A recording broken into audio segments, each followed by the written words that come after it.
The deep well of depression is my interpretation of what it's like to live with depression. It's my way of describing that dark place in this disorder. I believe that by conceptualizing the components that make up the anatomy of this deep dark well, we can shed some light on an otherwise dark and mysterious place, and maybe even find a way out. In this video, we are going to talk about the final component of the deep well of depression concept, and that is the ladder of liberation. But first, hello, Jamie Dukes here, and welcome to Deep Well Motivation, where we share knowledge, perspectives, and actions to help motivate you to be the best you can be in your mental health. If you'd like to join us on our wellness journey, we upload 1 to 2 videos per week. So go ahead and hit that like button, subscribe, and click the notification button so you don't miss a single upload. On this channel, there is hope always.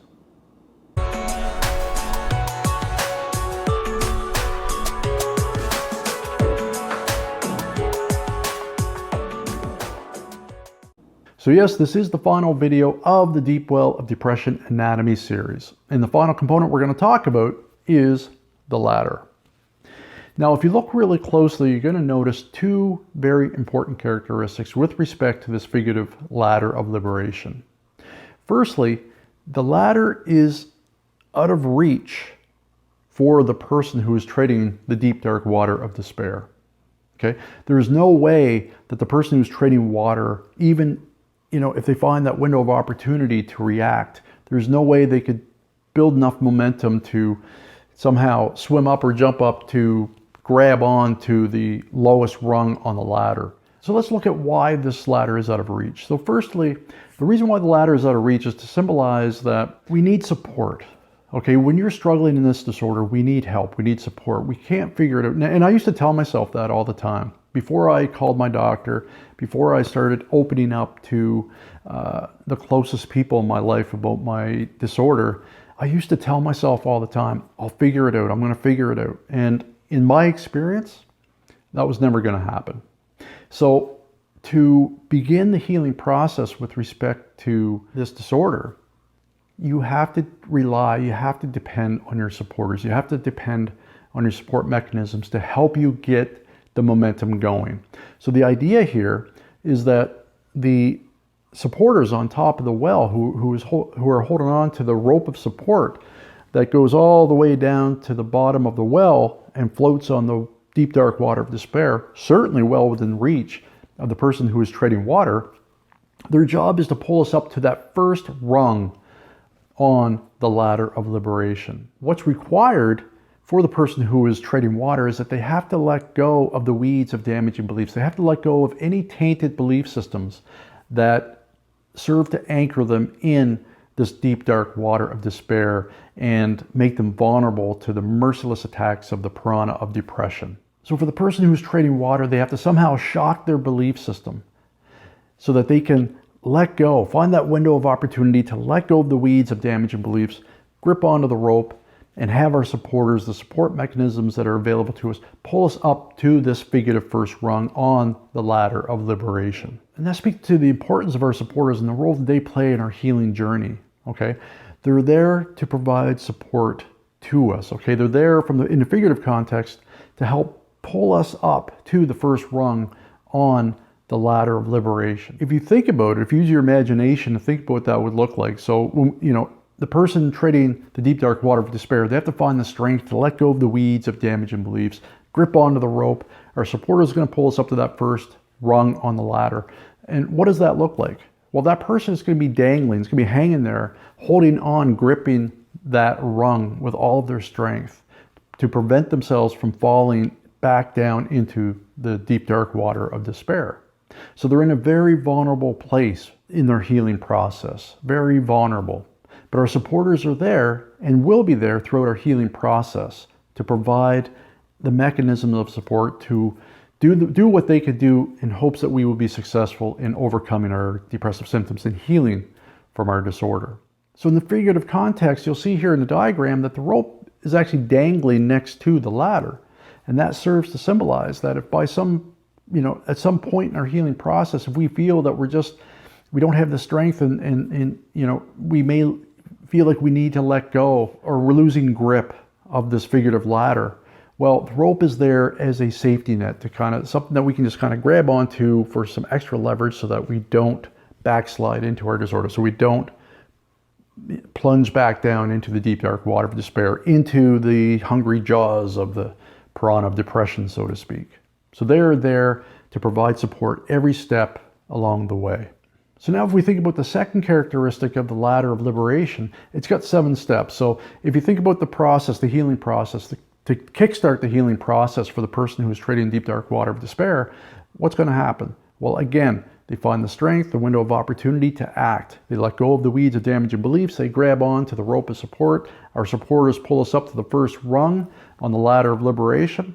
We're dangling and we're ready to start our healing process. So if you think about the person who is dangling, who is hanging on to the bottom rung on the ladder of liberation, when they look down, they see below them the deep dark water of despair. And when they look up, they see the opening of the well. There's a little bit of light up there, which again symbolizes there's always a way out of this. But in the moment, they find themselves dangling. Those are their choices. Do I let go and give up and plunge back down into my dark place, or do I fight and do whatever I can do, leverage all the support that I have available to me, and try to climb, start climbing, start my healing journey? So when you make that conscious decision that you're going to do everything you possibly can do to successfully heal in this disorder, okay, you're going to be proactive, you're going to be responsible in your mental health, you're going to do everything you can do for yourself, for your family, for everybody.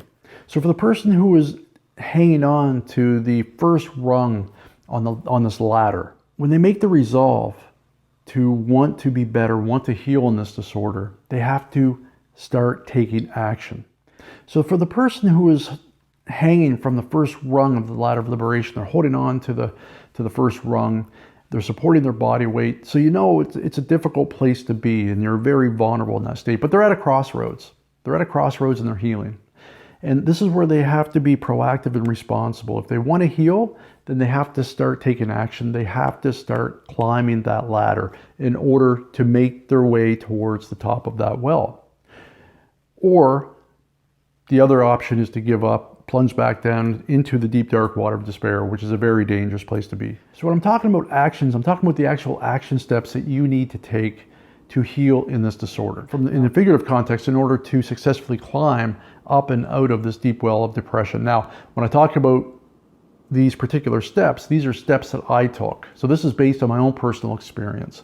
But, you know, if you can relate to this whole deep well of depression context or concept, and, you know, if it makes sense to you in your disorder, well, the steps that I took that led to me healing in this disorder, perhaps they will work for you as well. And I'm going to talk about each one of these 7 steps very briefly.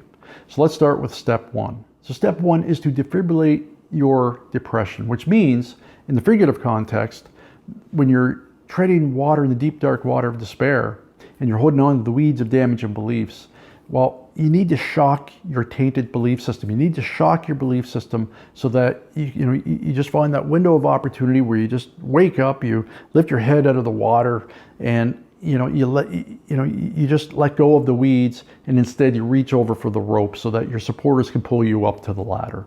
So that's step 1, is to defibrillate, just to get that action going, because that's what's going to build momentum in your healing. Is that very first step is to let go of those terrible beliefs and embrace new, more empowering beliefs that will help you build momentum in your healing journey.